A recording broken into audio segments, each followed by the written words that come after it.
কলকাতার সবথেকে বড় পুজো মণ্ডপ যেটা হচ্ছে সেটা কিন্তু যে হাইটটা, এই হাইটটাও কিন্তু বেশ লাগছে। মানে হাইটটা বলি না, এটা কিন্তু অনেক লোক কাজ করছে। মানে হ্যালো, হাই, ওয়েলকাম এভরিওয়ান, তোমাদের সকলকে জানাচ্ছি আরও একটা নতুন ভিডিওতে স্বাগত। আমি এখন আছি শিয়ালদা চত্বরে। শিয়ালদা চত্বরের বুকে যে পুজো মণ্ডপটা হচ্ছে, আর সেটা কিন্তু কলকাতার বুকে সবথেকে বড় পুজো মণ্ডপ, আর যেটা 2024 সালে হচ্ছে। তো কোথায় হচ্ছে এবং ওদের কি থিম আছে সেটা পুরোটা দেখো। আর এই হচ্ছে কিন্তু পুরো মণ্ডপ দেখানোর আগে আমি দেখাচ্ছি এখানে কিন্তু পুরো ভেড়া ফেড়া সব ঘাস ফাস খাচ্ছে। তাছাড়া আমি যদি এখান থেকে দেখাই, এইখান থেকে কিন্তু পুরো মণ্ডপটা এই রকম লাগছে। এবারে কিন্তু শিয়ালদা রেলওয়ে অ্যাথলেটিক ক্লাবের যে থিমটা সেটা হচ্ছে কিন্তু দুবাইয়ের ডাউনটাউন টাওয়ার। আর ওদের যে দুবাইয়ের যে ডাউনটাউন টাওয়ার সেটার হাইট কিন্তু প্রচুর, আর এদের যে হাইটটা, এই হাইটটাও কিন্তু বেশ লাগছে। মানে উপরে কিন্তু কাজবাজ হচ্ছে। তো আমি পরে দেখাচ্ছি, তো তোমাদেরকে হাইটটা বলছি কত আছে।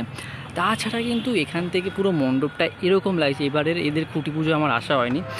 তাছাড়া কিন্তু ওদের যে কাজ, একদম মণ্ডপের যে ইনস্টলেশনের কাজ, সেইগুলো কিন্তু পুরো এইসব জায়গায় শুরু হয়ে গেছে। মানে একদম এই জায়গায় ইনস্টল হচ্ছে। দূর থেকে কিন্তু বেশ লাগছে। মানে আমি যদি কম্পেয়ার করি এই বিল্ডিংটার সাথে এই পুজো মণ্ডপ কিন্তু পাল্লা দিয়ে গড়ে উঠছে।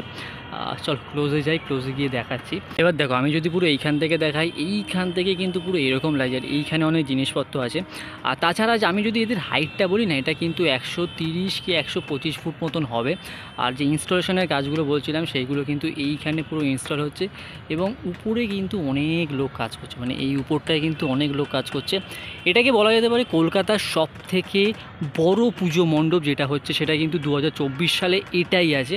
আর আমি যদি ইনস্টলেশনের যে জিনিসগুলো আছে সেইগুলো যদি দেখাই, একদম এইখানটায় আছে। এটা হচ্ছে কিন্তু এন্ট্রান্স, এটা পুরো এন্ট্রান্স হবে। এখন ওদিক থেকে ঢুকতে হচ্ছে।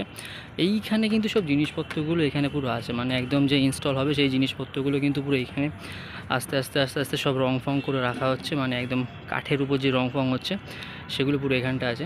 আর এইখান থেকে যে ইনস্টল যেগুলো হয়েছে সেইগুলো কিন্তু পুরো এইগুলো আছে, একদম পুরো এইগুলো আছে। মানে এরকম পুরো লাগছে। সবথেকে বড় 2024 সালে কলকাতার মধ্যে সবথেকে বড় পুজো মণ্ডপ এটাই হচ্ছে। তো চলো ভেতরটা এবার তোমাদেরকে দেখাচ্ছি। এবারে আমি যদি ভেতর দিকটা দেখাই, ভেতর দিকে কিন্তু যে কাজ, সেই কাজটাও কিন্তু বেশ জোরকদমে হচ্ছে। মানে ইনস্টল যে জিনিসগুলো হবে, যে জিনিসগুলো কিন্তু মণ্ডপের বিভিন্ন জায়গায় পরে বসানো হবে, সেইগুলো কিন্তু পুরো এইখানে আছে। এখানে আমি বাঁশের কিছু স্ট্রাকচার দেখতে পাচ্ছি। ইভেন এখানে কিছু রং করা বা এরকম একটা জিনিস দেখতে পাচ্ছি। রং করা নয়, রংটা ওই জায়গাটা হচ্ছে, একদম এই জায়গাটা রং হচ্ছে। তাছাড়া মণ্ডপের ভেতরে এই যে জিনিসগুলো না সব কিন্তু রং করে রাখা আছে। এগুলো কিন্তু মণ্ডপের বাইরে বা ভেতরে পরে ইনস্টল হবে। এখান থেকে কিন্তু পুরো এরকম লাগছে। আর ঠাকুর কিন্তু প্রতি বছর এই জায়গাটায় বসে। আর শিয়ালদা রেলওয়ে অ্যাথলেটিক ক্লাব কিন্তু বেশ বড় পুজো মণ্ডপ করে প্রতি বছর। আগের বছরে কিন্তু বেশ একটা বড় মণ্ডপ করেছিল। এই বছরে কিন্তু তার প্রস্তুতি চলছে। মানে এই সব জায়গায় কিন্তু পুরো আছে। মানে এই জিনিসগুলো কিন্তু পুরো এখানে আছে। এখান থেকে এখানে এনে পুরো রং করা হচ্ছে।